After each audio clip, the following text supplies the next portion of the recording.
সাতক্ষীরার ভোমরার শ্রমিক নেতা তরিকুল ইসলামের জনপ্রিয়তার ঈর্ষান্বিত হয়ে প্রতিপক্ষ কর্তৃক আওয়ামী ট্যাগ লাগানোর চেষ্টা সহ তার বিরুদ্ধে নানান চক্রান্তের অভিযোগ উঠেছে।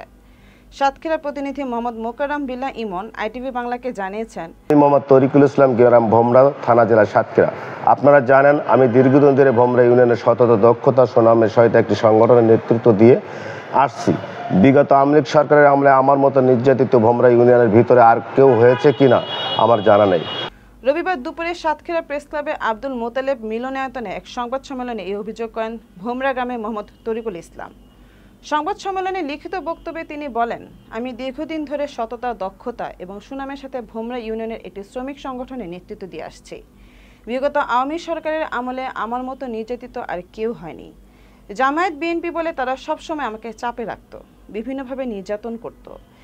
তিনি অভিযোগ করে বলেন, শাখরা গ্রামের বিএনপির বহিষ্কৃত নেতার সাবেক চেয়ারম্যান শামসুরের ছেলে সাইফুল ইসলাম, ভোমরার মৃত হামিদ সর্দারের ছেলে হাসান আলী লালটু, শ্রীরামপুরে আজাদ তাদের নিজেদের ফেসবুক আইডিতে আমাকে জড়িয়ে মিথ্যাচার করত। পরবর্তীতে ভুয়া আইডি খুলে অপপ্রচার চালাচ্ছেন। তিনি অপপ্রচারকারী ফেসবুক আইডিধারীদের বিরুদ্ধে আইনগত ব্যবস্থা গ্রহণের দাবিতে সাতক্ষীরা পুলিশ সুপার সহ সংশ্লিষ্ট কর্তৃপক্ষের জরুরি হস্তক্ষেপ কামনা করেন।